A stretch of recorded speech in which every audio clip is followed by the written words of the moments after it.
خبیب بن عدی نے تختہ دار تے ترانہ پڑھیا، سنا دے ماں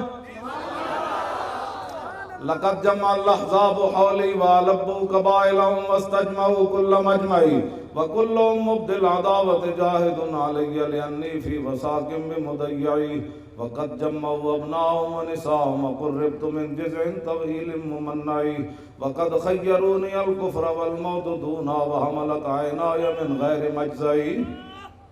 فلست بمبدل للعدو تخشعا ولا جزعا إني إلى الله مرجعي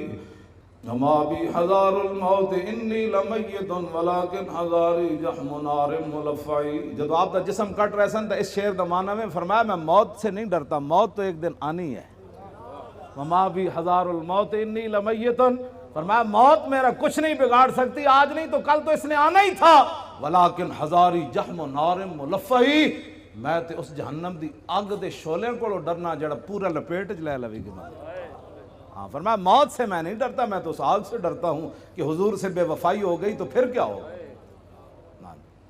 فضل العرش صبرنی علی ما یراد بی فقد بدوا لحمی وقد یاس مطمعی، فرمایا انہوں نے تو میرا جسم بھی کاٹ دیا اور میرے زندہ رہنے کی امید بھی مک گئی۔ ہزار جسم جب کاٹا جا رہا تھا تو پھر آخر میں چہرے کو انہوں نے تلواریں ماری نا، پھر آخر میں ناک کان انہوں نے کاٹے، آنکھوں کے اندر پھر برچھے تو آخر میں ڈالے نا انہوں نے، کہا کہ انہوں نے تو میرا جسم کاٹ دیا، اب زندہ رہنے کی امید بھی ختم ہو گئی۔ آگے الاللہ اشکو غربتی ثم قربتی وما ارصد الاحزاب لی عند مسرعی، اب میری غریب الوطنی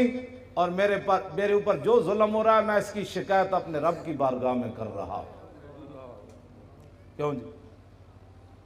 آخر تو پھر کی فرمایا جدوں نہ جسم اپنوں ایتھے مارن لگ دے تو پھر زبان کٹنے دے قریب آئے نا، جدوں آپ دی زبان پھر انہیں کٹنے باہر کٹ کے زبان کٹن لگے، اس ویلے پھر آپ نے فرمایا فَلَسْتُ بَالِي حِينَ أُقْتَلُ مُسْلِمًا عَلَىٰ أَيِّ جَنبٍ كَانَ لِلَّهِ مَصْرَعِي وَذَلِكَ فِي ذَاتِ الْإِلَٰهِ وَإِن يَشَاء يُبَارِكْ عَلَىٰ أَوْصَالِ شِلْوٍ مُمَزَّعِي، فرمایا میری زبان کاٹنے کے بعد اب یہ خاموش ہو جائے گی، فرمایا سن لو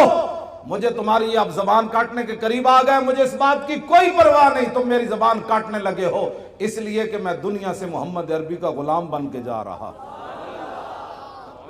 ہاں جی توجہ جی، فرمایا یہ سب کچھ میں اللہ رسول کے لیے برداشت کر رہا ہوں۔ وَذَلِكَ فِي ذَاتِ الْإِلَٰهِ وَإِن يَشَاء يُبَارِكْ عَلَىٰ أَوْصَالِ شِلْوٍ مُمَزَّعِي، فرمایا میرا جسم کاٹ کر تم تاڑیاں مار رہے ہو کہ ہم نے حضور کے غلام سے بدلہ لے لیا، فرمایا جس رب کے لیے میں نے یہ اذیتیں برداشت کی ہے نا، میرا رب قادر ہے میرے کٹے ہوئے جسم کو پھر جوڑ دے گا، ایسے کر دے گا۔ بس یہ اسلام ہے۔